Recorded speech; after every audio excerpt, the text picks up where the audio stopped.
Di dalam fase kehidupan manusia ada kalanya kita mengalami masa-masa krisis, entah itu karena faktor usia dan mengakibatkan perubahan psikososial pada diri kita, atau ada saatnya kita terkena musibah-musibah besar seperti bencana alam dalam hidup kita. Dan ini mengakibatkan timbulnya rasa kecemasan atau trauma dalam diri manusia. Untuk menanggulangi kecemasan trauma tadi dapat dilakukan banyak cara, yaitu dengan trauma healing atau dengan program konseling krisis. Dan untuk lebih spesifik lagi biasanya akan diterapkan dengan teknik desensitisasi sistemik. Teknik ini lahir dari induknya yaitu pendekatan konseling behavioral. Dan teknik ini bertujuan untuk menghilangkan rasa-rasa kecemasan, trauma, dan menggantinya dengan rasa yang lebih aman, tenang, dan damai. Dan teknik ini diharapkan mampu menghilangkan rasa kecemasan dengan jangka waktu yang lebih panjang atau syukur-syukur bisa paten dan permanen. Bagaimana praktik dari teknik desensitisasi sistemik? Mari kita lihat video yang satu ini.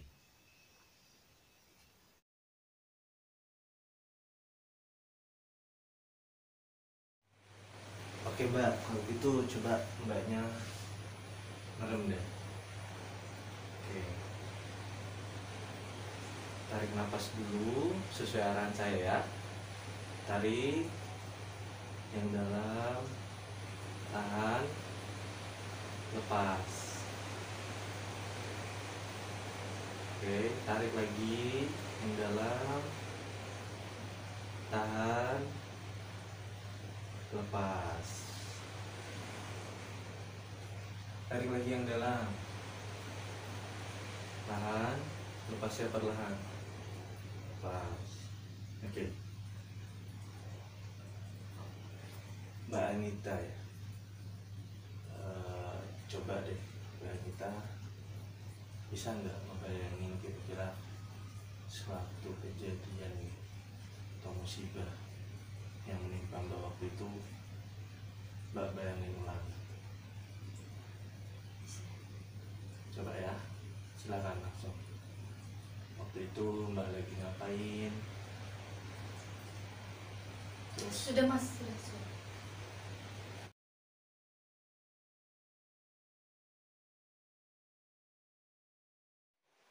Oke Mbak, coba kita intermezzo dikit deh.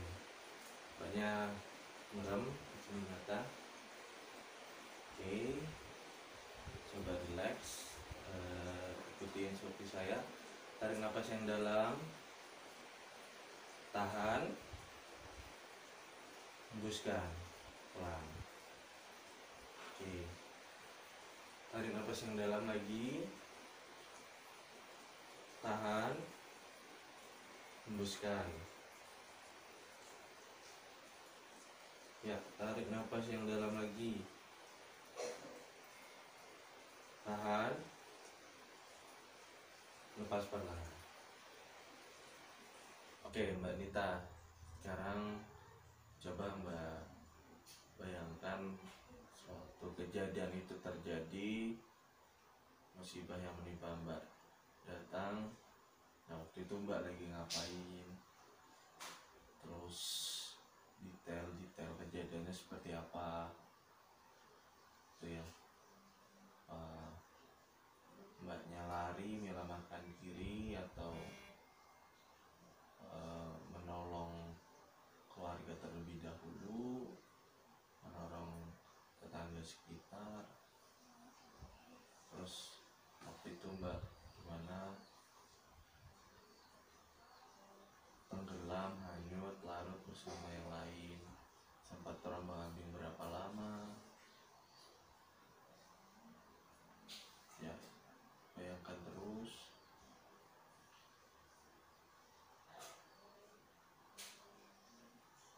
Lalu setelah Mbak sadar, apa yang Mbak lihat di sekeliling Mbak, di tempat mana Mbak bangun,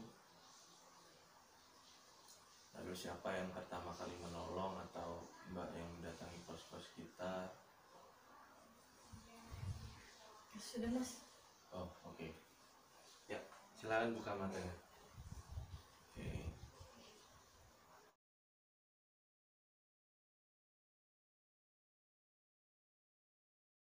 Ya, kita coba selingan lagi ya Mbak ya. Coba Mbaknya merem dulu deh, pejamkan mata. Oke, tarik nafas yang dalam dulu, tahan, hembuskan perlahan. Tarik nafas yang dalam, tahan, lepas. Tarik nafas yang dalam, tahan, lepas. Oke, Mbak Nita, coba Mbak mengikuti arahan saya. Mbak coba membayangkan apa yang saya sampaikan ya. Waktu itu Mbak pernah cerita saya, sewaktu kejadian atau musibah yang menimpa Mbak datang itu kan, katanya Mbak lagi di kamar, lagi ngerjain tugas kuliah. Tiba-tiba Mbak dengar suara orang teriak-teriak, air, air, air. Ya, lalu Mbak panik. Belum sempat Mbak turun ke bawah atau ngecek siapa itu yang teriak, belum sempat Mbak mau kumpul sama keluarga memastikan itu apa, tiba-tiba ada sesuatu yang datang menerpa rumah Mbak ya, ombak air besar, dan juga itu yang membawa hanyut Mbak.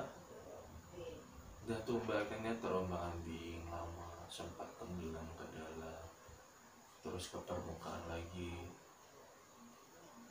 tenggelam lagi ke permukaan. Terus waktu tenggelam Mbak melihat banyak orang juga gitu, banyak apa, kayu-kayu atap rumah ya, ada Mbak bahkan pernah lihat kayak anak kecil juga tenggelam ya. Terus tidak lama Mbak tidak sadarkan diri, bangun-bangun di sekeliling Mbak udah lengkap, udah banyak orang-orang juga bergeletakan. Akhirnya berdiri sekonyong-konyong, teriak minta tolong, ada orang gitu. Akhirnya Mbak diselamatkan. Nah, dari itulah kejadian yang menimpa Mbak pada hari itu. Oke, sekarang Mbak Nita boleh buka matanya. Gimana perasaannya tadi waktu membayangkan kejadian itu lagi? Saya udah terbiasa sih mas, udah biasa aja. Udah biasa ya? Ya. Berarti traumanya mungkin udah mulai reda ya? Iya sih. Nah, karena waktu di hari pertama kan ingat, belum lama udah minta stop gitu ya. Iya. Kemarin juga kita coba hari kedua, Mbaknya sudah mulai lama tapi juga di pertengahan minta stop. Nah ini udah panjang, udah bisa, berarti mudah-mudahan trauma itu sudah hilang ya dari Mbak. Dan Mbaknya kedepannya bisa menjalani kehidupan seperti biasa, normal lagi gitu Mbak ya. Iya. Oke. Pada video yang baru saja diputar, dapat kita simpulkan bahwa teknik desensitisasi sistemik biasa diperagakan di tengah-tengah sesi konseling, dan juga teknik ini biasanya dipraktikkan secara berulang, tidak hanya pada satu sesi konseling. Mengingat bahwa teknik ini perlu adanya tahapan-tahapan, maka tidak dapat dipraktikkan secara instan. Seperti kita lihat pada hari pertama, konseli sebentar saja diarahkan untuk mengingat kejadian yang menimpanya. Dia tidak kuat, hanya dalam hitungan detik dia minta berhenti untuk tidak lagi diarahkan membayangkan peristiwa itu. Namun pada hari kedua menunjukkan adanya perkembangan, di mana waktu klien untuk mengingat kejadian itu lumayan cukup lama atau lebih lama ketimbang hari sebelumnya.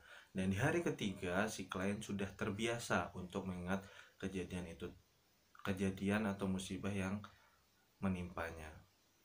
Nah, mungkin dari teknik ini bisa disimpulkan ketika klien berhasil melewati tahapan-tahapan tadi sehingga dia ketika mengingat kejadian itu tidak lagi merasa cemas, tidak lagi tersisa rasa trauma, maka bisa disimpulkan bahwa teknik desensitisasi sistemik ini berjalan efektif.